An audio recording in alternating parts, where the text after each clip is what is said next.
Welcome to the Uninvited Voice podcast.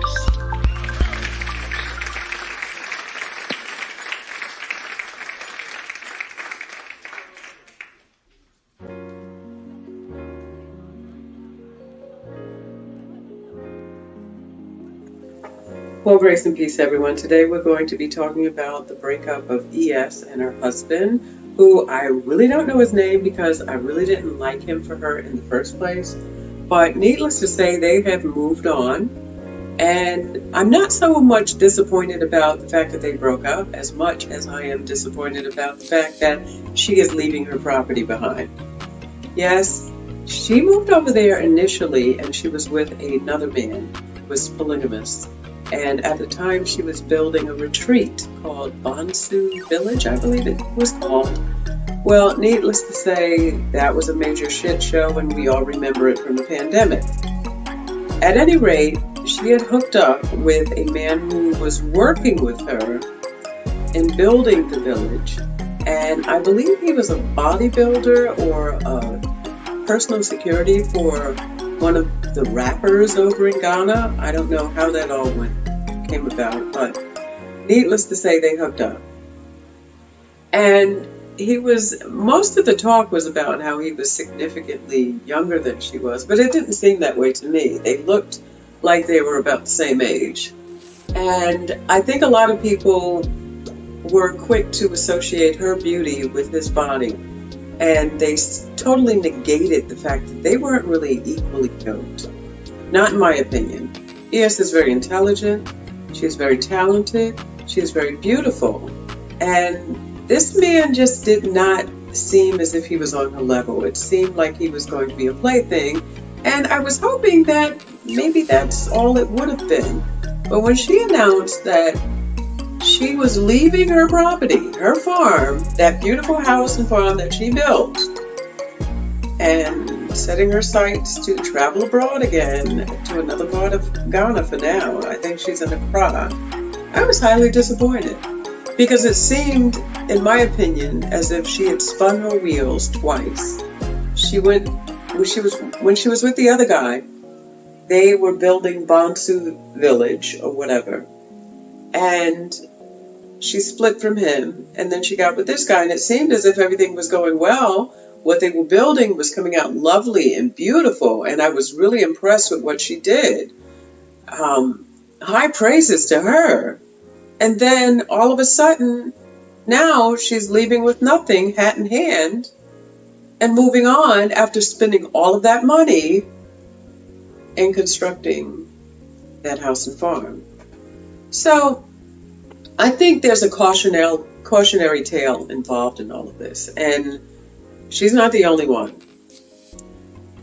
For a young woman, and I'm going to say young, I think she's close to my age. I'm, in my early 50s. That's all I'll say. But she's close to my age, or she's in her late 40s, I believe it is. And she's very independent. And the most saddening part of it all is that I watched that independence become rooted in males. And because it was rooted in males, she didn't have the autonomy or the agency to kick them to the curb and keep building her life. Now she's starting over again.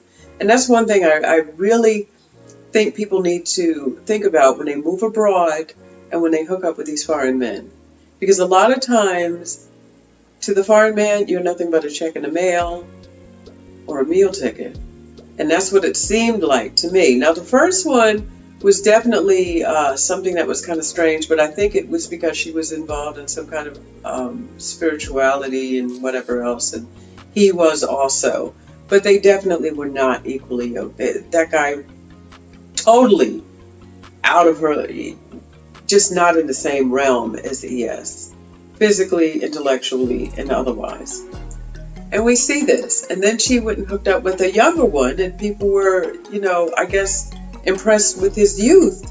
But when you started looking at the videos and you started looking at some of the lives, I remember she did a live, and she left him in charge of the live.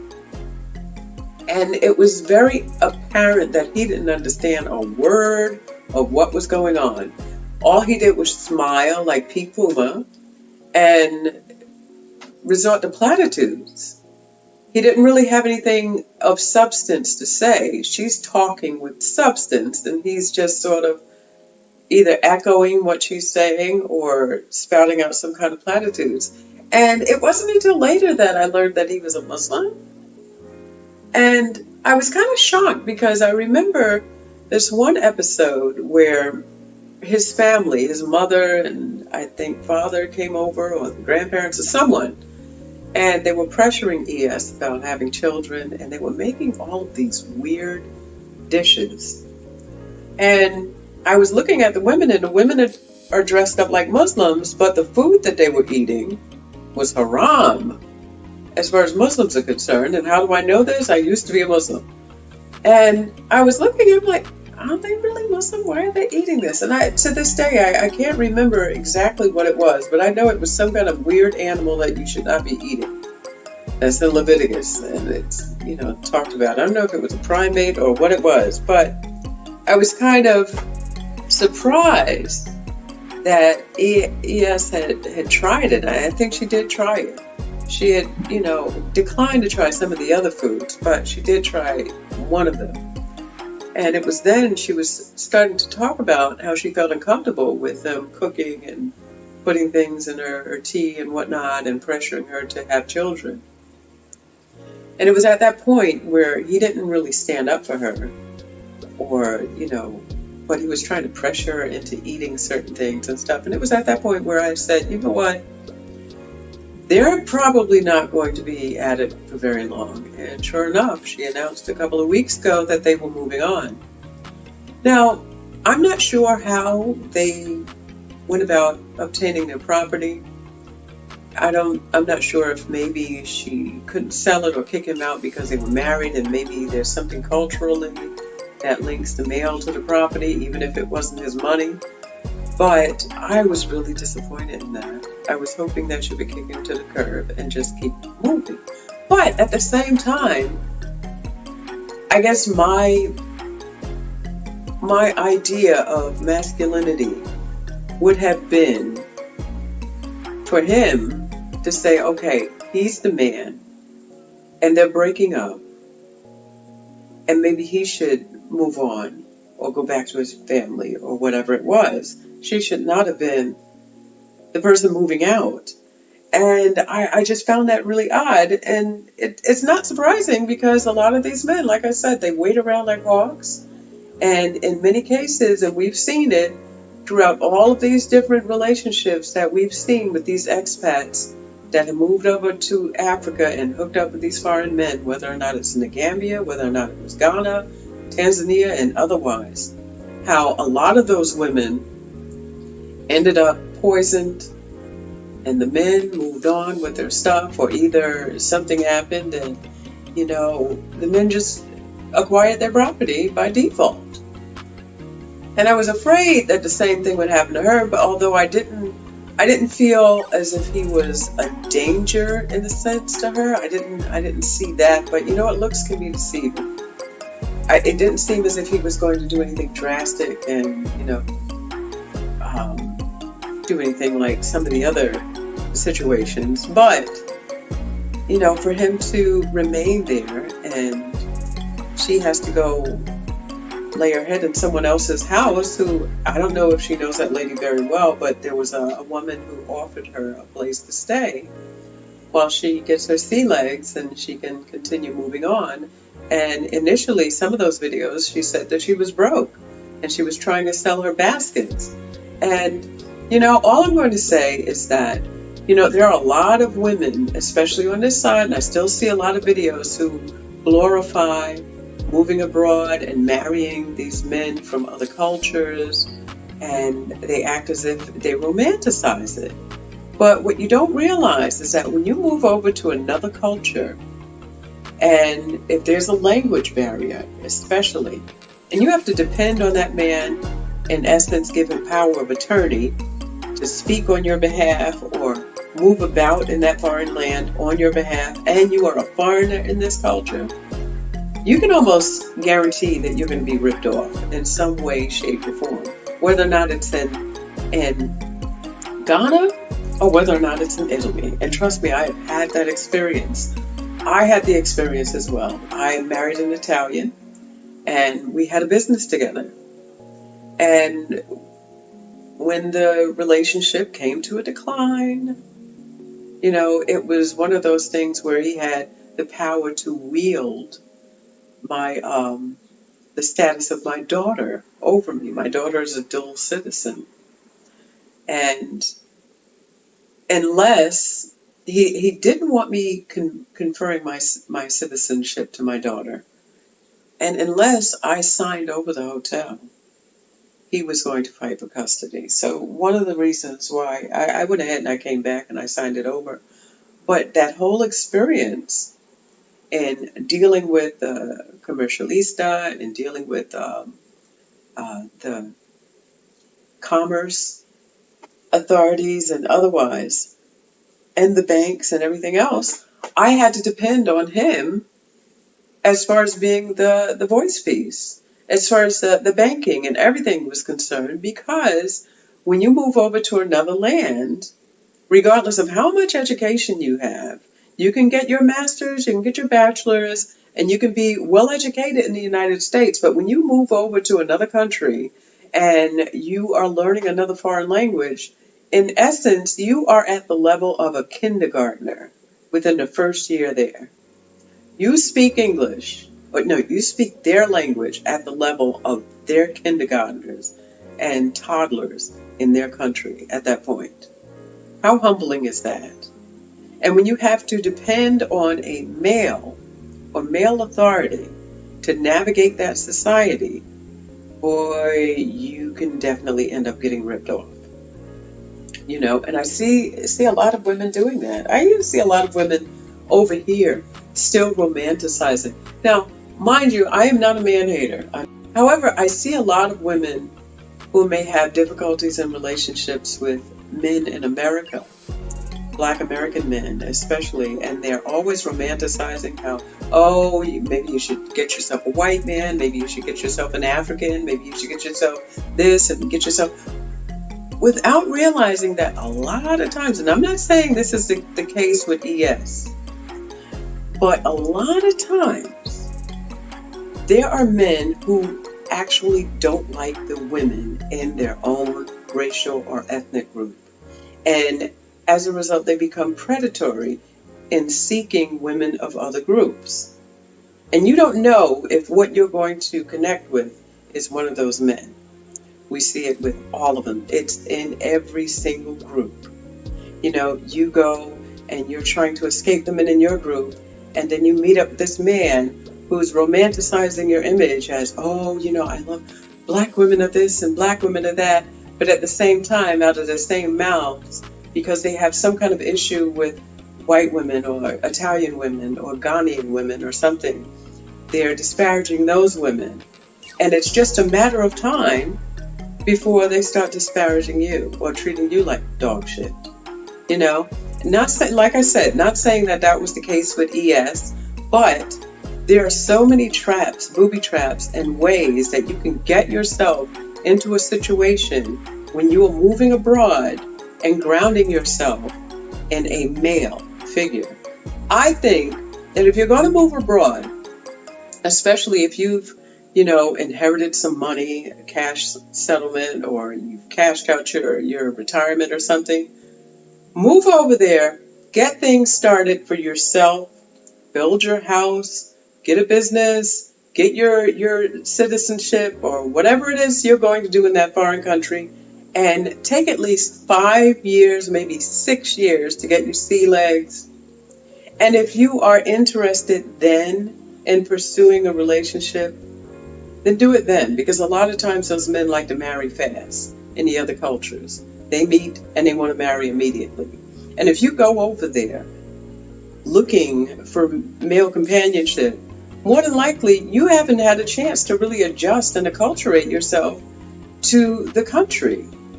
And it is then when you end up getting ripped off. Now, another thing that comes to mind in terms of ES and the situation she's going through, where she's out of money from that Bonsu Village ordeal from earlier in the year in the pandemic. And now she's out of money from all of the money that she spent to build that beautiful place over there in northern Ghana. All right. Another thing that comes to mind is Candace Owens. Now, a lot of people are looking at Candace Owens, and she's flashing money and flashing beautiful jewelry and stuff, and she often gets on, various social media outlets and talks about the houses that they own in various parts of Tennessee and whatever else. And then when the lawsuit came about, suddenly she was talking about how she's broke and she doesn't have this money.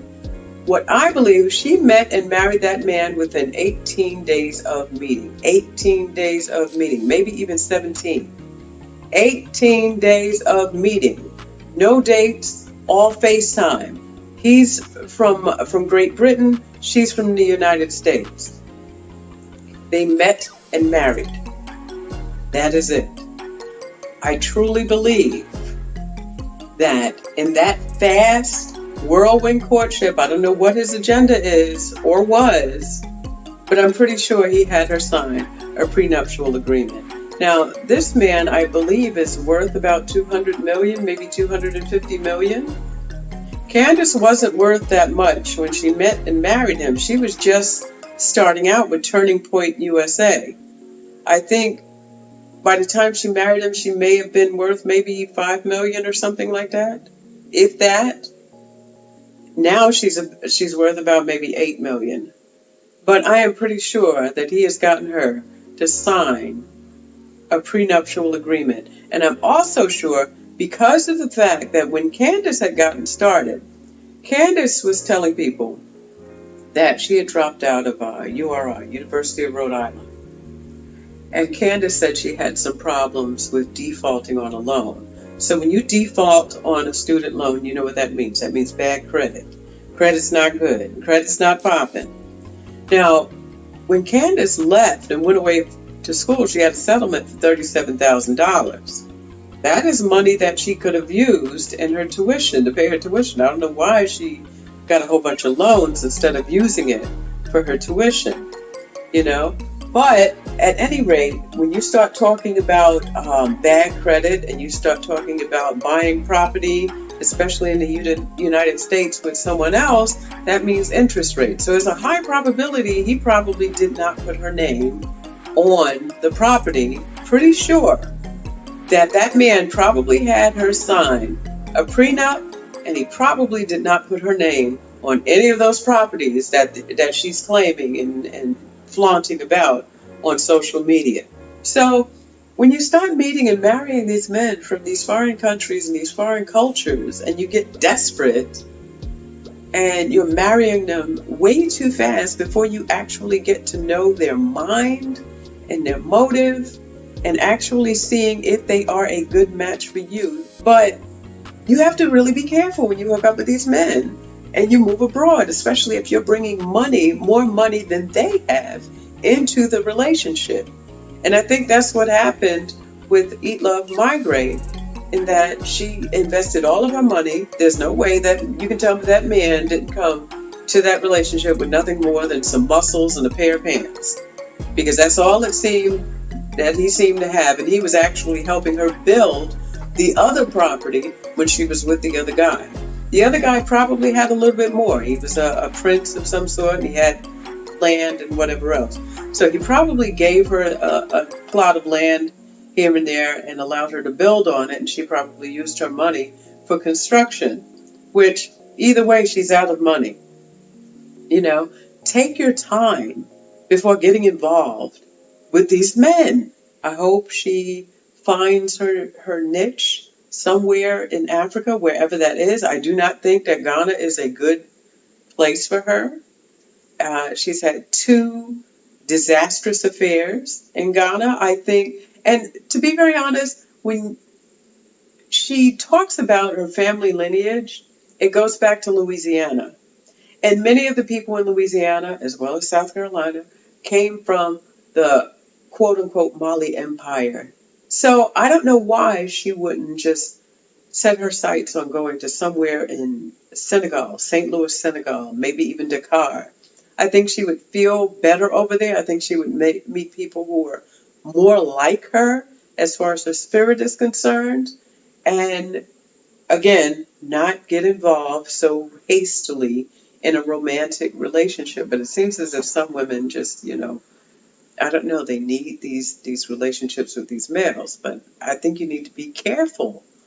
Be very careful. Hopefully she'll, gain her sea legs and, move somewhere else. Hopefully Senegal, like I said, so that she can start anew.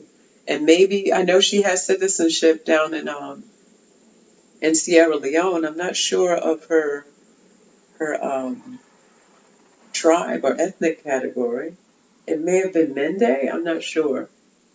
If it's Mandinka, she's good to go. She can move to Senegal and try and push for citizenship there.